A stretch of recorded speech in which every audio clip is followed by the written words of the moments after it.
Today, NAPWA is made up of members from every state and territory of the country and has an acknowledged central role in the development of policy that affects HIV-positive people in Australia.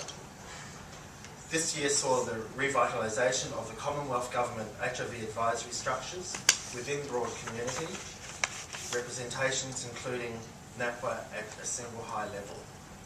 A partial review of the previous national strategy was undertaken late in 2008. However, many elements that had made the community's support were reflected in the changes that took place in the new advisory structures and the way in which they have commenced work on the development of the next national strategy. This appears to be a realisation of the true meaning of a partnership in the HIV response in Australia. This year, the membership finalised NAPWA's strategic directions to 2009 to 2012, and the document was launched at the 20th anniversary of NAPWA in April. The document sets out the priorities for the organisation for the coming years and will provide an invaluable basis for NAPWA's contribution to the next set of national strategies, as well as guide the board in setting policy for the organisation.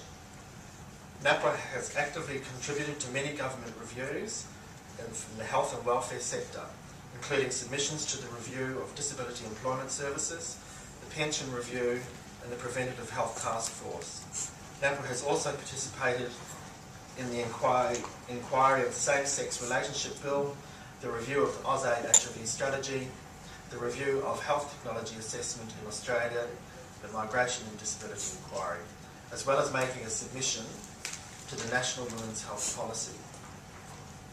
NAPWA has also continued to advocate for positive people, especially around issues of concern for them, including the implementation of guidelines for managing people who have placed others at risk of infection, access to treatments, and problems with dispensing mechanisms across many jurisdictions within Australia.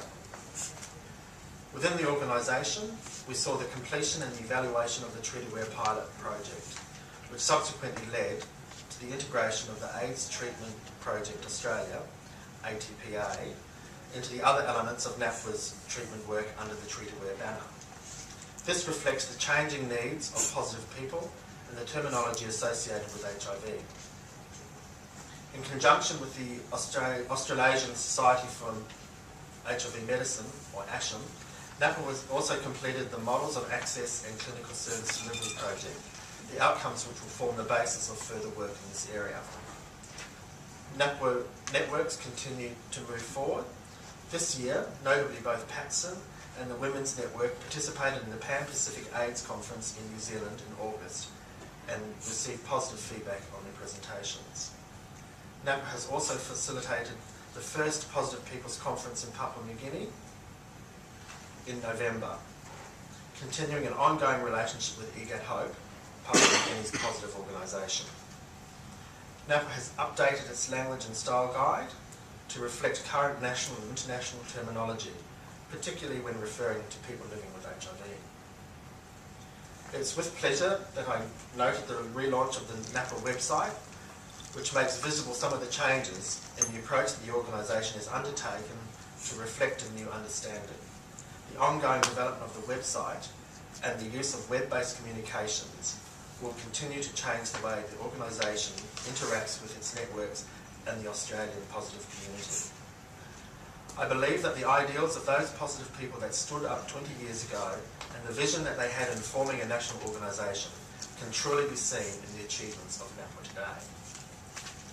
I would like to express my gratitude to all those people who are involved with the work that NAPWA does, including those that contribute to our networks, the representatives from our member organisations that help guide the organisation, and most importantly, my fellow board members. I would also like to take this opportunity to thank all the secretarial staff that enabled the organisation to achieve such a remarkable level of work this year. Thank you.